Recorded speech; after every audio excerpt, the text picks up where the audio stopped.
Okay, so everyone's watching the Fed right now, wondering, will they or won't they cut those interest rates? Right. Everyone's waiting with bated breath. It's the big question. Absolutely. But then Arthur Hayes goes and throws a curveball our way. Yeah. He drops this bomb at token 2049. At token 2049. Right?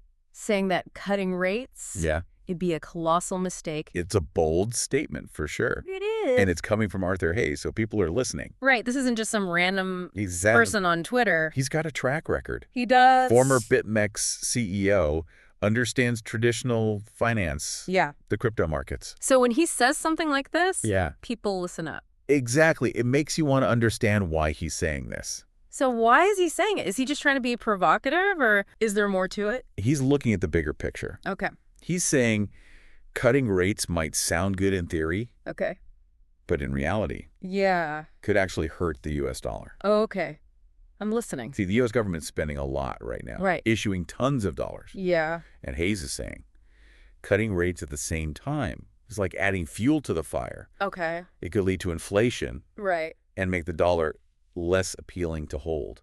Less attractive compared to other currencies. Exactly. Okay. And he uses this example of the Japanese yen to make his point. Oh, yeah. What was that about? So the yen, it tanked against the dollar recently. It did. Went from 162 yen to the dollar, Wow. all the way down to 142. That's a big drop. It is. And that kind of rapid change, it can really shake things up. Yeah. That's a global currency. Absolutely. So he sees the same thing potentially happening with the U.S. dollar That's his concern. if the Fed cuts rates. Yeah. He thinks it could create a similar situation Interesting. where the dollar weakens, Against other currencies. especially against currencies like the yen, Okay. where those interest rates are higher. Gotcha. And that instability, Yeah. it can trigger a domino effect globally. Right, because everything's so interconnected. Exactly. It's Right. all about how attractive is it to hold on to a certain currency. Right. Makes sense. So is the U.S. dollar about to go on this wild ride? Well, that's the big question. And if it does, Yeah. where does that leave crypto? Right. Specifically Ethereum, which Hayes seems to be bullish on. Well, this is where things get really interesting. Hayes argues that if the bottom falls out of the traditional markets, certain cryptos could benefit, Which ones? particularly those that offer yield.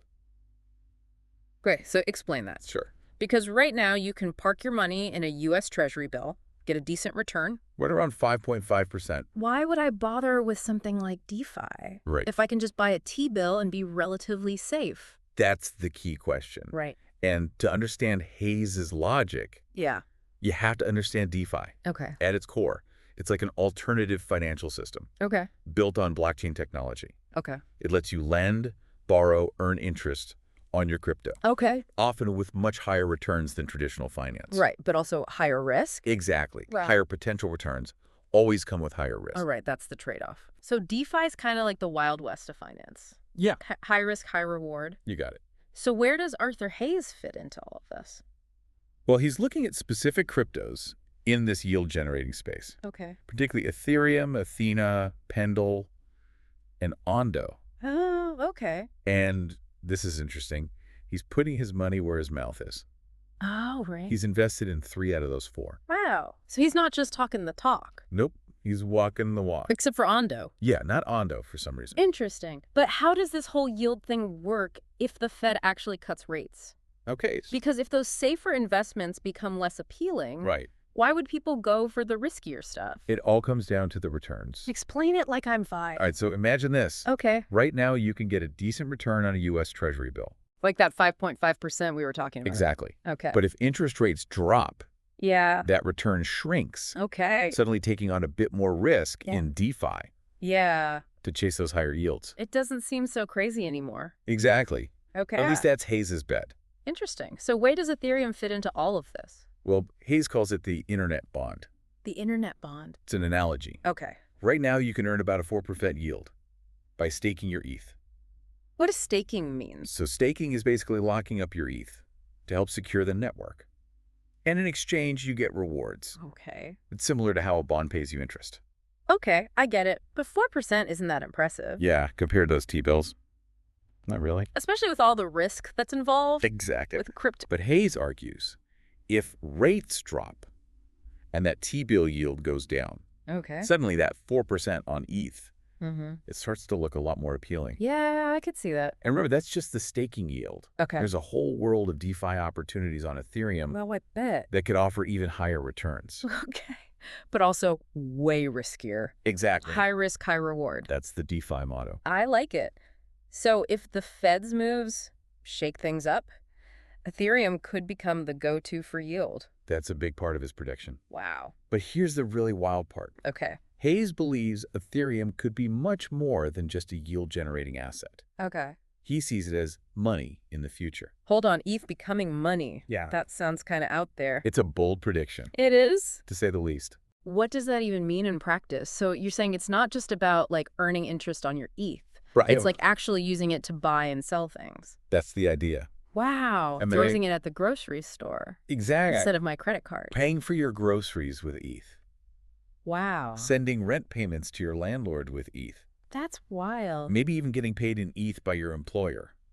Okay, now that is a different world. That's the future that Hayes is envisioning. So basically ETH becomes like Yeah. digital cash Precisely. instead of just another investment. Exactly. Huh. And what makes him think that ETH can pull this off? Well, a big part of it is the network and the infrastructure that's already in place. Okay. Ethereum is already the foundation Right. for this whole DeFi ecosystem. And it's being used for all sorts of things. NFTs, decentralized applications, So it's already ahead of the game in a sense. compared to other cryptocurrencies. Exactly. Okay, so if Hayes is right about all of this, Yeah. we're talking about a massive shift The paradigm shift. in how we think about and use money.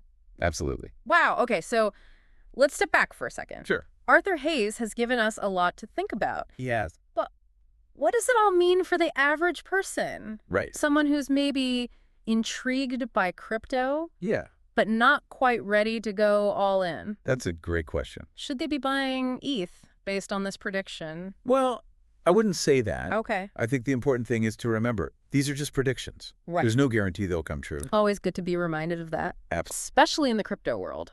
Exactly. Things can change overnight. That's the nature of the beast. So don't bet the farm Exactly. unless you're ready to lose the farm. That's the risk you take. Right. But it's definitely something to keep an eye on. Absolutely. This whole idea of ETH becoming money. It's a fascinating concept. It is. It'll be interesting to see how it all plays out. For sure. Well, this has been a wild ride. It has. Thanks for breaking it all down for us. I'm happy to be here. And for our listeners, Yeah. keep exploring the world of crypto. Stay curious. And we'll be back next time with another deep dive.